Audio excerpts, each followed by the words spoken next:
views and opinions of our advertisers and management of Pacific Telestations LLC. This message is brought to you by the stations of KUAM. The Buzz with Jess Lujan.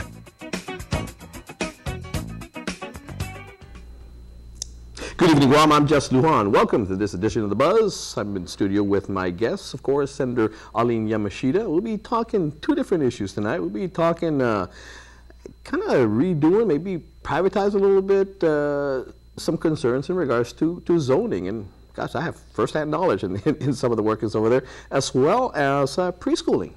So you have two bills. You have Bill 314-32 LS and Bill 274-32 COR, Committee on Rules, bill that you introduced. But first, welcome. Thank you. Thank you. It's nice to be here. You guys still in session? We are still in session. We recess today, and Friday at 3 o'clock we go into vote. Okay. Yep. Okay. No controversial stuff this time, right? Lots of controversial things, but you know, that's just the way it works. There we go. There we go. Yeah. Let's get right to the point here. Okay. This bill 314-32, and basically it's the Guam Code annotated relative to creating a streamlined and expedited process for rezoning real property for constructing small projects by partially privatizing the process. Now, I read through it. Is pretty intense, the work that you guys did in regards to this. And what I got out of this, and correct me if I'm wrong, is basically what you're doing is, all too often we hear, again, individuals, small businesses, or even husbands and wives and things like that, going to the legislature for spot zoning. And we've seen what spot zoning has done. and legislature, you may have some people who are versed in land, but not everybody. It's normally a political decision that you guys make down there. Now you're leaving this, you're basically looking at big projects and said, hey, look, the resource that you guys have, use for big projects, the scrutiny of big projects should stay the same. But when Tan Maria Tun Jose needs to rezone their house and all that, go through the process, have the experts in these areas look at this thing, give them the authority to be able to zone it as they were trained to do. Is that pretty much the gist of it? Yeah, so, so Senator, that's exactly right. This is my third year, my second term, and I'm learning a lot, and so something like Guam Land Use Commission is something that my dad was very involved in when he was alive, but I never was as I worked as a teacher. And so now when in front of me I get these measures that ask me to take action on zoning or rezoning, I stare at the paper and I'm like, well, okay, and I have to really, really study it and depend on deliberation on the floor to understand. And so I was talking to some business developers, and this whole notion of partnerships, of strengthening the government efficiency in reaching out with our small businesses. In this case would be engineers who are licensed on Guam, who know these processes. If they could become sort of like staff of Guam Land Use Commission. And the idea is that GLUC would come up with rules and regulations and would say that, your licensed engineer is a small rezoning project, then they would help facilitate that project. And so the wait time may be 2 months, it may be 6 months, it may be a year. And as I've learned, time is money. And so these businesses who want to do business on our island, contribute to the economy, every day that elapses they're losing money. And so this notion of partnering with these licensed engineers who would be guided by GLUC, would have full authority, and it's just for the small private projects, then they could facilitate all the processing, everything that needs to be done, and then give it to Guam Land Use Commission, who would decide, would have the final, that director would have the final decision. And that's one of the reasons why, again, I mean, even serving 3 terms in the legislature, a lot of times people come to us for zoning because they don't have the expertise, they don't have the money, they don't have the money to do this and all that. So they say, well, we got to turn this into a political issue. We're going to ask you, can you do this? Because we don't know how to do this, we don't have the money, and so we just can't do it. And so as a result, again, I mean, yes, people have to resort to finding a way to do it, and they resort to you guys to do it.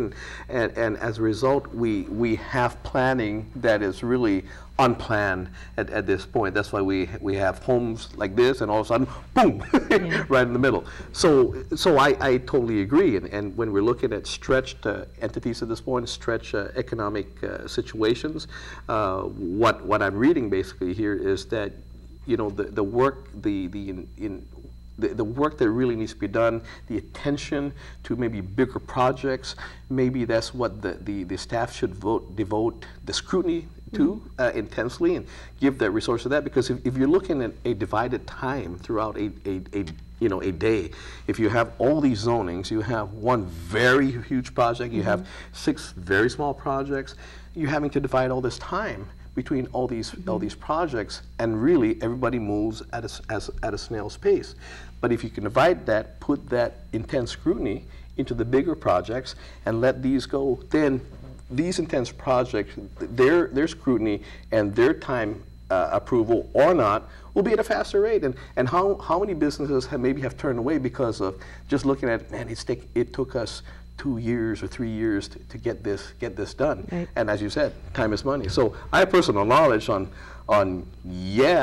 hopefully they streamline the process. I agree with what you put in there, that big projects, the scrutiny and the process right now should stay the same. Right. And so you know, the processes will remain the same. Land Use Commission has complete authority and responsibility, but it really is partnerships, and just having, like what I said to them, was like a staff. And when I first started thinking about it, God bless him, Monte Malfnas was the first person I spoke with. He was the director at that time, and he was interested, and then he left for treatment. And so Marvin Aguilar has taken a look at it and gave some suggestions. So, you know, we're massaging it. It has been referred to Speaker Pangalinan's committee, and so we'll see what happens. Sure.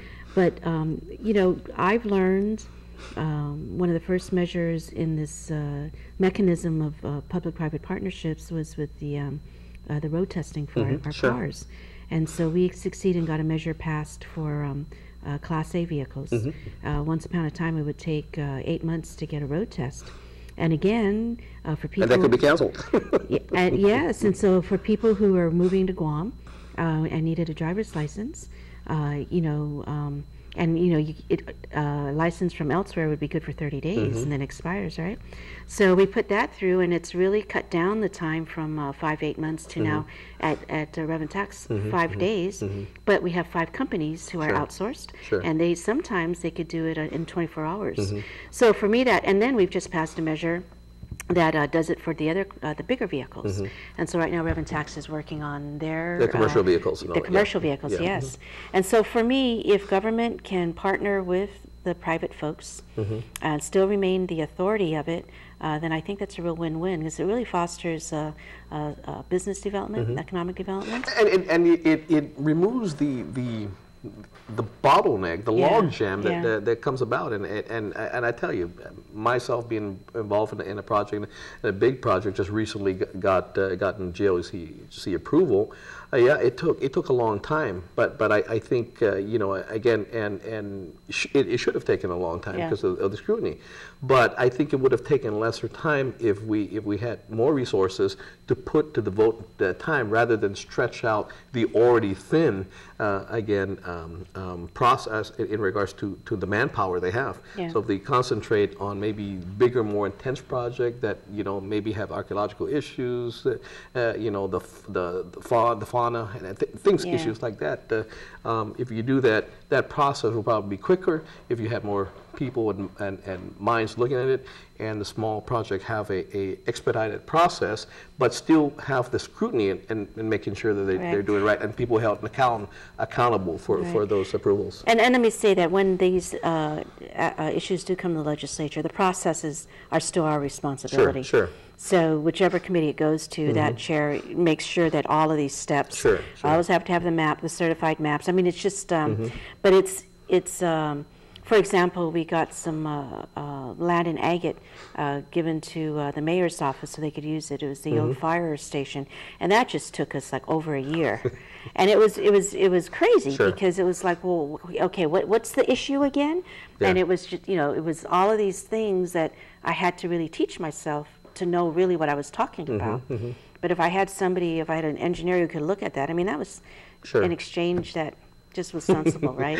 We're going to go to a quick break. When we come back, we're going to talk about preschooling, another bill they introduced to Bill 274-32 COR. Yeah. We'll be right back. Thank you.